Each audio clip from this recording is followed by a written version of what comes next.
Assalamu alaikum class. Today our topic is exercise of chapter 19 जिसकी detail आपको previous video में मिल चुकी है। अब हम उसकी एक्सरसाइज करेंगे। एक्सरसाइज मेरा पेज नंबर बुक का 99। टोटल आपके 5 क्वेश्चन हैं जिनमें से 4 क्वेश्चन के आंसर आपको यहाँ दिए जाएंगे। जो फर्स्ट वन क्वेश्चन बेटा page 99, name any 2 of the most lasting effects of the Ayub Khan era. ये बेटा आपका जो पेज नंबर 96 है उसके ऊपर ऑलमोस्ट 7 रिफॉर्म दी गई है, उनमें से कोई से आपने 2 लिखनी है।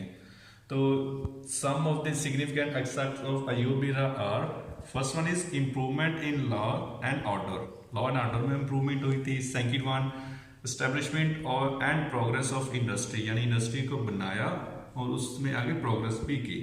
Third one is laws about family, जो बेटा फैमिली कोर्ट वगैरह बने। तो इनमें से 2 कोई लिख लें या खुद बुक में से देख लें, वहां पे 7 है, उनमें से कोई 2 को आप लिख सकते हैं। नेक्स्ट वन बेटा question number 2, how would you describe the first decade in 1948 to 1958? What did this mean for Pakistan? ये बेटा डिकेड का मतलब 10 ईयर्स, तो पहले 10 साल के अंदर किस तरह हुआ, क्या पाकिस्तान के लिए बेहतरी था या नहीं था, उसके मुताबिक बताना है। तो हमने डिटेल से किया हुआ है, उसको समराइज करना 2-3 लाइनों के अंदर वो बैठा है।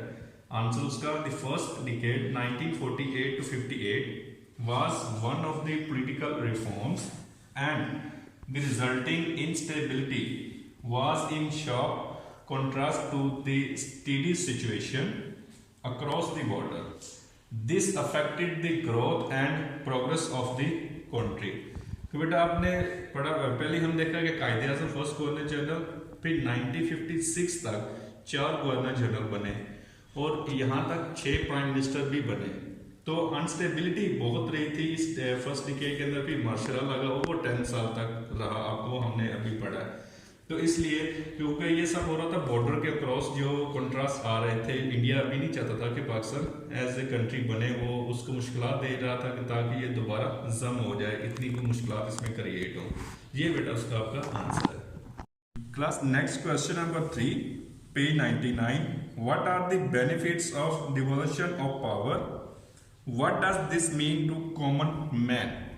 तो इसमें बेटा हमने आंसर बताना, ये एक टर्म है डिवोल्यूशन ऑफ पावर, तो यानी पावर का छोटे तबके तक जाना। अब इसका हमने आंसर क्या लिखना है? Means giving the common man a greater say in matters that affect is life, livelihood and security among other things. It means decentralization of power by giving authority at the grassroots level. इसका मतलब बेटा जो आपके सामने आपने कभी सुना होगा, चेयरमैन, वाइस चेयरमैन, काउंसलर, जो कमेटी के इलेक्शंस, वो इसका मतलब बेटा मतलब कि इलेक्शंस करवाने और पावर को ग्रास रूट लेवल यानी गलियों तक लेके आना, छोटे लेवल पे लेके आना, आम आदमी के पास भी उसकी अथॉरिटी होना। नेक्स्ट वन बेटा question number 4, how do you think does the economic growth of a country get affected by the political situation? What example can you give to prove this?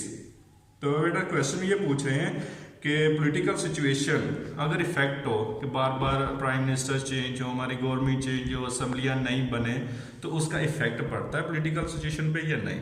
तो उसका बेटा ये यस। अब answer हमने क्या देना है? If the political situation is stable, अगर वो स्टेबल होती क्या होगा? The country will have a better climate for investment and economic growth. This generates jobs and provides incomes and spending power. It's improve healthcare, sports, defense and education. इसमें बेटा answer के अंदर ये हमने बात की है कि अगर जो स्टेबिलिटी इन आपके पॉलिटिकल पावर्स के अंदर रहे, गवर्नमेंट एक ही रहे, तो वो लॉन्ग टर्म के लिए पॉलिसीज बनाएगी, इन्वेस्टमेंट्स आएंगी। उन्हें पता है, आउट ऑफ कंट्री को भी पता होगा कि गवर्नमेंट ने जो पॉलिसी बनाई है 10-15 साल तक रहेगी, तो हम इन्वेस्टमेंट करेंगे, हमारा इसमें प्रॉफिट है।